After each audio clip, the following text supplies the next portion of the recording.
Lincoln Riley has taken the traditional Mike Leach air raid and modernized it for 2024, and he's used it to develop stars like Baker Mayfield, Kyler Murray, and Caleb Williams. Today, we're going to talk about how you can use the correct personnel, use the correct play calls, sequence some plays, and run that Lincoln Riley air raid offense in college football 25.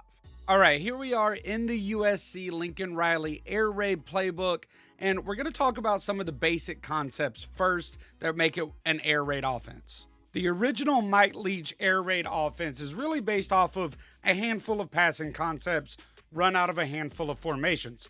The first one is Y stick. So you've got your Y tight end, your receiving tight end, running a stick route, and then backside slants, looking to get behind a cover three possibly. Another super basic technique that you're probably familiar with is the curl flat. You're going to run curls on the outside, you run receivers to the flats, you read where the linebacker goes and make the throw based on that. A favorite concept of those who play college football 25 and Madden, the mesh is another key core concept of the air raid. You've got your crossing receivers. They can stop in the middle of the zone if they see some space, or they can keep going to the sideline to clear out defenders. And then normally you've got a post running over the top of it, sometimes a dig route, and then some clear out like wheel routes or streaks on the outside. Then another favorite of those that play football video games, the shakes concept and the smash concept, kind of similar. Shakes are going to involve your corner routes or C routes, as people call them a lot, sometimes with a route going up the center in case those C routes clear out those safeties, like in a cover two. And as you can see, smash is pretty similar, except instead of the outside receivers running those C routes, you're going to have those slot receivers just running those corner routes to clear out, and you'll have typically a route over the middle. You can see on those slot fades you don't, but a lot of times a route over the middle in case those safeties take those corners. And then, of course, you've got everybody's favorite play and Mike Leach's favorite play, the four verts or six, like it was called in the air raid terminology. Look, you're just sending everybody deep. You're looking to clear out, look for the gap in that cover three, look to, catch the safety who turns his hips too early. So a staple in the air raid offense. There are other concepts like Y cross, but those are the main key staples. Now, what did Lincoln Riley introduce to differentiate his? One of the key criticisms of Mike Leach's teams was always that their defense was really bad, which was the case sometimes, but not all the time. The air raid offense, by its nature, kind of lends to defenses giving up a lot of points because there's a lot of incompletions that stop the clock. You've got a lot of turnovers coming from interceptions, throwing the ball a lot, and it lengthens the game and makes the defense play more snaps. So Lincoln Riley realized that he needed to add a power run game, so he took out that receiving scat back that Mike Leach runs a lot and replaced it with a more traditional power running back. And the staple run of the Lincoln Riley offense is the GT counter, where they run the counter, they pull the guard, sometimes the tight end, sometimes the tackle. So it's the guard and tackle or guard and tight end pulling around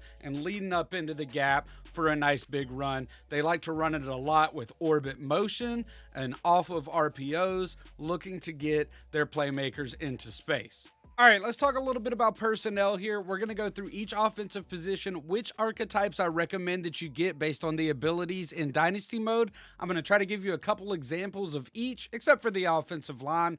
And then I'll give you an example of somebody I might recommend for your ultimate team as well. All right, let's go ahead and start with the offensive line. I'm going to use the USC offensive line just as some examples. For left tackle, I believe I would recommend getting a pass protector because you are going to be passing the ball a lot, and he can get pocket shield, quick drop, play action shield, and wear down, but they can also get strong grip, which will prevent lateral sheds on runs. So that means whenever you're running a power or a stretch to his side and trying to get to the outside, it'll kind of help you get to the outside without getting stopped in the backfield. Now, for your left guard, and right tackle, I am going to recommend getting an agile archetype.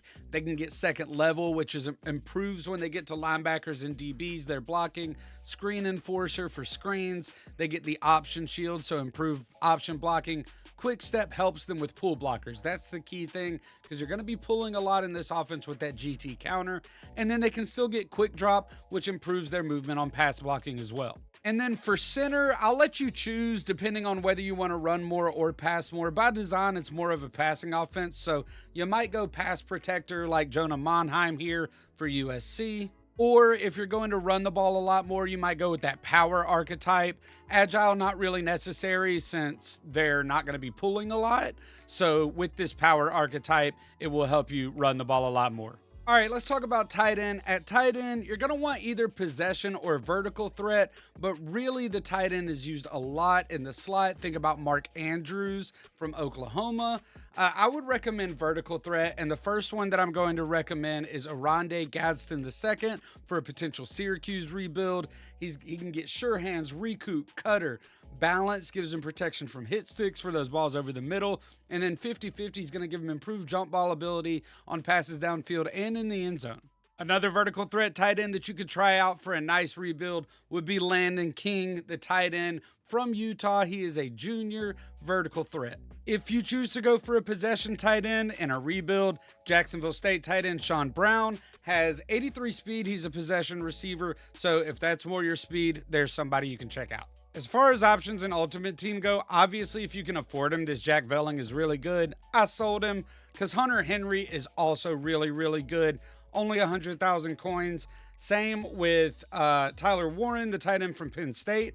And then if you want to go really cheap, Brock Bowers and Mark Andrews can get the job done. All right, let's go ahead and talk about quarterback and running back because they're pretty straightforward, and then wide receiver gets a little more complicated. All right, let's talk about quarterback because you think Lincoln Riley, you think Kyler Murray, Jalen Hurts, Baker Mayfield, Caleb Williams.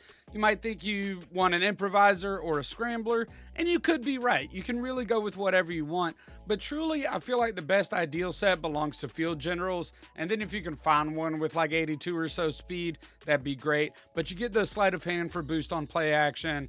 You get the boost for stepping up in a clean pocket, combined with dot that gives you an accuracy boost for open receivers. You get to resist pressure from the pocket. You're really not going to run a ton of read options. It's more a lot of RPOs where it's either a handoff or a screen. So field general, maybe improviser if you like to roll out a lot. If you decide to go the field general route, Preston Stone, the quarterback for SMU, great option. He's a junior, 86 overall. He's already got gold sleight of hand, step up, and resistance, and silver dot. And then if you're going like really deep rebuild, I really like Darian Mensah, the quarterback from Tulane. He's only got normal development, but he's got some pretty high ratings caps that he can hit. And he's already got 84 speed, and he's a field general. So he's going to get these abilities that help him with passing, but he's still got enough speed to get out of the pocket and roll out. If you decide to go the improviser route, Caden Salter at Liberty, one of the best quarterbacks in the country. And then somebody who's been making waves in real life, I really like Thomas Castellanos. He is an improviser, 5'9", 196 at Boston College. Little man making it happen. As far as quarterbacks and Ultimate Team goes, personally, I think if you have the coin, this Braxton Miller is the best in the game. Jalen Milroe's probably pretty good too. But for your money, this Jameis Winston, 194,000, will make all the throws for you. If you're trying to go a little bit cheaper, I really, really like this Alonzo Barnett from James Madison. And also there is a Geno Smith card that is pretty good. That's got to be pretty cheap. Okay, he's 45,000 coins, but still very cheap and makes a lot of throws. And then as far as running backs go, USC has a little bit of everything, but really I'm going to recommend elusive backs number 1, just because running out of that counter, being able to get that shifty ability and 360 and sidestep, giving you better cutting and better jukes and spins is going to let you kind of get out of that hole as a counterback. Also, if you want to have a power back, I do recommend always having a power back that's able to kind of eat up those carries and take those big hits. Looking like Tulane might be a good team to rebuild because as we look at the running backs, I love Mekhi Hughes. He's a 90 overall with star development, only a sophomore. He's an elusive back. Like I said, he can get these awesome traits like shifty, sidestep, 360. These really, really help when you're trying to get up in the hole, pause on those counters, and explode through and make one cut and take off. And then another sophomore elusive running back, Dylan Edwards out of Kansas State. Again, star potential. He's already got gold 360, bronze shifty, bronze sidestep. He's ready to go. And my oh my, what do you know? Kansas State right back at it. If you decide to go with a power back, DJ Giddens, a former one-star recruit, impact development. He's a junior. You can pair him up with your elusive back. He can get head first, downhill. What I really like is workhorse. He's already got silver workhorse. It protects him from wear and tear. So you can give him the majority of the carries if you want. Look to bust out the big plays with your elusive back. And if you're feeling like a little Maction, how about Terrion Stewart, the junior running back at Bowling Green? Former two-star recruit, 5'9", 220, already has gold head first, silver downhill, silver armbar, silver workhorse. He is going to destroy people on a Thursday night ESPN3 game. As far as Ultimate Team goes, first things first, I gotta give some love to my boy Jarquez Hunter from Auburn. If you got the coin, he's incredible. Same thing for DeAnthony Thomas. He's one of the faster, if not the fastest, running back in the game still. Really, any of these running backs are good. Marshawn Lynch. If you're looking for a good budget back, Quinshon Judkins, you can get for around 70 to 75K a lot. And then I really like this Ontario Brown. This Ashton Jeanty card out of Boise State. I know it says receiving back. You can really put whatever abilities you want on him in Ultimate Team. 40K, he'll get you some yards. All right, let's talk about receiver a little bit because it gets a little bit tricky. We've already talked about the Y, which is your tight end. It wants to be a receiving threat. But then you've also got your X and your H and your Z. So let's get into it. So first things first, your X receiver is your wide receiver one. Think CeeDee Lamb. Think Garrett Wilson. Think Devontae Adams. They're going to have some speed, but don't have to be the fastest player on the field, but they have to be great at running routes. They're going to catch your spots. They're going to catch your deep passes off of bootlegs. They've got to be able to get free on man coverage. So what I really recommend is getting you a route runner with some good speed. Torrey Horton, he is a senior, but he's a perfect example of a receiver that you can base your rebuild around at Colorado State. I mean, he's got 91 speed, 93 acceleration. He's got 95 short route running, 91 mid, 87 deep. And then when you look at his traits, he's got Gold Cutter, which improves route running against man. Gold Press Pro is going to beat that press ability. Silver Double Dip will help him with those double move routes. Silver Sure Hands improves his catching. I mean, he's got it all. This is your ideal kind of X receiver. And then another one I love for a little bit of a deeper rebuild is Devontae Ross, X receiver at Troy. He's 5'11". He's a route runner. He's got great speed, 93 speed, 95 acceleration. He's at 87, 89, 84 route running. Really, really good for a mid-major school. As far as Ultimate Team goes, your best high-end options are going to be Marvin Harrison Jr., Ryan Williams, Justin Jefferson, Ricky White. But I know people love their budget beasts. So really, this Amari Cooper for 78K can get it done. So can this Nick Nash. He's listed as a physical receiver, but he's got some height to him, got some good route running. This Romo Dunze and this Garrett Wilson, all viable options for your X receiver. All right, your Z receiver is going to be your number 2 receiver. So they'll be your second receiver split out wide, or maybe the second receiver if you have 2 receivers on one side and none on the other side. And you really want them to be a burner. You want them to have a lot of speed, a lot of shiftiness. You're going to run a lot of motion to them, some handoffs, some bubble screens. And looky, we're back at Tulane. Mario Williams, a junior deep threat. Deep threat is going to be the one that I recommend for this position, your Z receiver. He's got star development. He's 5'9". You can see he's got crazy speed, 94 speed, 97 acceleration. He's got shifty, so that helps him navigate through on jet sweeps or after the catch. Double dip takeoff is, in my opinion, the best receiver ability in the game. It gives them a quick release when they're not pressed, so they can get upfield for streaks if you need it. Mario Williams, great Z receiver for the Lincoln Riley offense. And then for a bit of a deeper cut, deeper rebuild, how about Malik Hornsby, junior wide receiver from Arkansas State? He's got 94 speed, 95 acceleration. He's going to be able to get it done for you. 90 change of direction.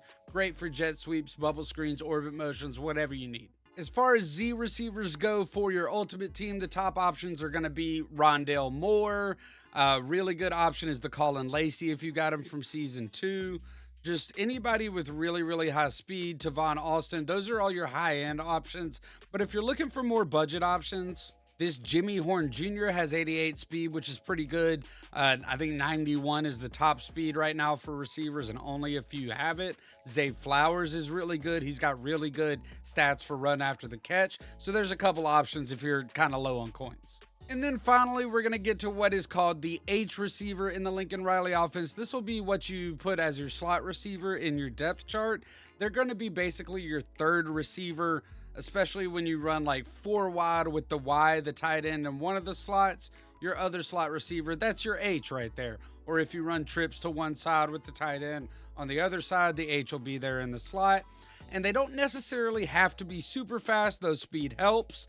But really, you want a good route runner, so that's the archetype I'm going to suggest, and somebody who can catch the ball in traffic, like Jake Bailey. He is a senior at SMU, but he's really, really good and a really good way to start your rebuild if you want to do it. He's got 88 catching traffic, 91 catching. He's got route running at 90 and 88 for short and medium. Deep route running is nice to have, but for that slot receiver, that's short and medium route running. And then Hudson Clement from West Virginia is an example of somebody who doesn't really have to be a burner, who would excel in this role. Only normal development. He's a sophomore, though, with a little room to grow. He's got great route running, 89, 86, 88. Only 86 speed and 88 acceleration, but he's going to get open with that route running. He's going to catch the ball with his 88 catching, 87 catching traffic, 87 spec catch, 87 catching traffic, 87 spec catch. And he's already got built-in abilities. Bronze cutter, silver press pro, silver double dip, bronze sure hands. Great if you want to start a rebuild with the Mountaineers. As far as options in Ultimate Team for your H receiver, I really like Keon Magwood from Ball State. Trey Harris is another top-end option that you can put there. Jamar Chase is pretty good. If you're looking for some budget options, Jeremy Bernard can be really good there. I really like Nick Nash again, would fit really well there. Xavier Townsend, who got a card and then immediately transferred from Central Florida, could be really good there. I mean, like I said, as long as they've got some pretty good catching traffic, they're going to be pretty good. I might even throw like Devontae Smith or even like Jeremiah Smith in there. All right, we've gotten through the personnel. We're getting ready to hop onto the practice field to talk about some play sequences you can run with this Lincoln Riley offense. Before we do, I need you to do one thing. Hit that thumbs up, like the video, subscribe to the channel, leave me a comment down below. Let me know what you think about the video or what other kind of videos you might want to see. In the meantime, I'm throwing up some teams up here that I think would be really cool to rebuild in Dynasty using this Lincoln Riley offense. A couple of them you might have seen in the video already, a couple of them you might not have. Let me know what you think about that down below. Let's hop onto the practice field. All right, here we are on the practice field. We are using my Ultimate Team. I got Braxton Miller at quarterback. We've got our X receiver, Justin Jefferson, our Z, Colin Lacey, and our H, Xavier Restrepo. We'll throw in our Y, Hunter Henry later. We've got Jarquez Hunter and Quinshawn Judkins in the backfield. As you can see, we've got the RPO read slide called. This one is really cool. You can either keep it with the quarterback, hand it off to the running back, or dump it out in the flat to the other running back. This time, a lot of people stayed home. Sometimes you're going to get 1 or 2 yards or lose 1 or 2 yards when you're running the ball.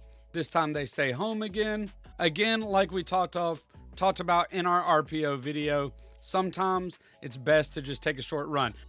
All right, so we're reading right here, and this time Travis Hunter crashes, but the defensive end stayed out. I probably should have handed it off. Let's see what they do here. Yeah, we're going to hand it off because they stay home outside. So, look, it's all about taking what the defense gives you. Let me see if I can get one where we actually end up dumping it off. All right, so right here, Travis Hunter crashes down. So does the end. So we're just going to dump it off to Quinshawn Judkins, pick up a few yards. Really, really cool play. But if we feel like we've run it a couple of times, we can always go to our PAF slide. It's going to give you a very similar action, but this time you're going to get people leaking out of the backfield, and you can try to make a good pass downfield. Really love that. One other quick thing that I want to show with similar actions out of this split slot formation, you can run this halfback sweep weak, which if they're not blitzing everybody can actually be a pretty decent run.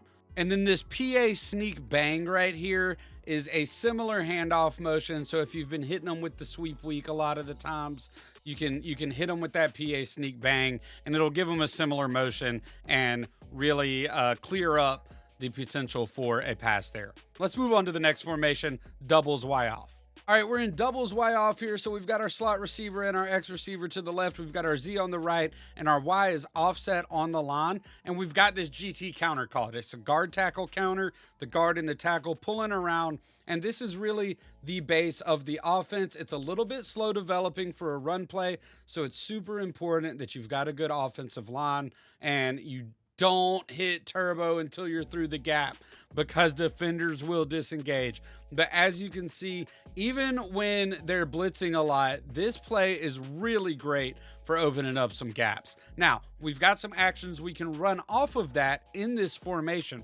So if you've hit them a lot with the GT counter, these might not work very well because I'm just running them against whatever defense, but you've got this play action GTZ tunnel and also a play action counters slot cross. So, you're going to give them that counter action and then come out of it and hit them with the wide receiver screen. Like I said, we haven't really set it up very well in practice. So, this GTZ tunnel, it really has to be set up well. You can't cancel out of the play action. So I really would only call it if you notice that they're only bringing like a couple of pass rushers, this GTZ tunnel. So, normally you would be able to cancel your play action by pulling the right trigger. You can't do that on this play. So just a word of warning, if they're bringing four defensive linemen, I would not call this play. But against a couple of pass rushers, it can be pretty good. Now, the PA counter slot cross also gives you the play action off of that counter action. So again, you've been hitting them all game with the counter, then theoretically that linebacker is going to cheat up when you hit that play action, and you will be able to get something across the middle. So really, really cool being able to set up the run with that GT counter and then kind of try to make some plays off of that same action. All right, we are in spread double flex, so we've got a tight end out in the slot like Lincoln Riley likes. We're running motion mesh, so we've got a post behind the mesh, but it looks like they might be bringing some pressure here. What I really love about this is the pre-snap motion. Like, that let me know that they were in man coverage, and I know that I've got a super speedy receiver on the field. The way that linebacker just followed the running back out of the backfield. Let's see if we can show it again. So this time, he doesn't fully follow. I know they're in zone. So now I'm looking to pick apart the zone, maybe not trying to force it in there. Braxton Miller's going to fumble on the scramble. But that pre-snap motion really, really sets it up for you. Like, I know they're in zone because nobody followed. That's a stupid throw. But you see what I'm saying. And it's not the only play in this formation with that. So say you've been hitting them a lot with that mesh, and you're hitting them with the post, and they're starting to go deep whenever you send this running back on in motion. Now you've got this shallow where you're hitting them, and now you've got a shallow route down low, and you're picking up easy yards. So again, same pre-snap look, different play, attacking a different part of the defense. We've got another one, motion mid wide receiver screen. Essentially the same concept to the other side. You're going to allow some free rushers because it's a setup screen. He didn't really throw it very well there. Let's try it one more time here. Audible to it. And here we go. And you'll get some free rushers. You'll dump it off, and you've got some blockers to try and make something happen. One other play I really, really love if you've been running, some dives, some inside zones out of this formation. You've been hitting them with the inside zones. They're starting to cheat on it. I really like this play action halfback swing that they've got in here. So it's a really quick hitter. You've got B as an option on the backside. But as you can see, play action, halfback swing. We've got our offensive lineman out there. Beautiful stuff. It's all about giving similar looks, but different post-snap looks, if that makes any sense at all. All right, last set of plays here. We're in the spread formation. We're starting with H motion Y stick here. So again, similar or the same pre-snap looks, different plays. This is really cool because you've got two short plays here. So you're going to send your H in motion. You're finding out here that they are in man coverage. You can just hit your tight end on that little hitch route there, super cool. And then you can go with the Z spot. So in this scenario, your tight end's going to go deep, and it's going to be your outside receiver that stays shallow. We see that they're in man coverage again. They got all kinds of turned around. I was late on the throw. That's my fault there. But then after you've hit them with that play a few times, boom, H motion for verticals. You are going to send this guy in motion, and just when they think they are going to get like a shallow route combination, you send everybody deep and you make a better throw than me. So again, pre-snap looks, give them similar looks, and then when you're ready, give them that big shot out of that same look and they won't be ready for it. Or give them big shots all game. If you like giving, doing deep shots all game, that's totally fine. And then hit them underneath and pick up big yards when you really need to. So that's what it's all about. Set it up with the GT counter, set it up with the pre-snap motions, get them off balance. Y'all, if you like this video, please hit the like button and subscribe. In the comments down below, let me know what you like, what you didn't like, what else you want to see, and we'll see you next time. As always, I really appreciate you. Peace out.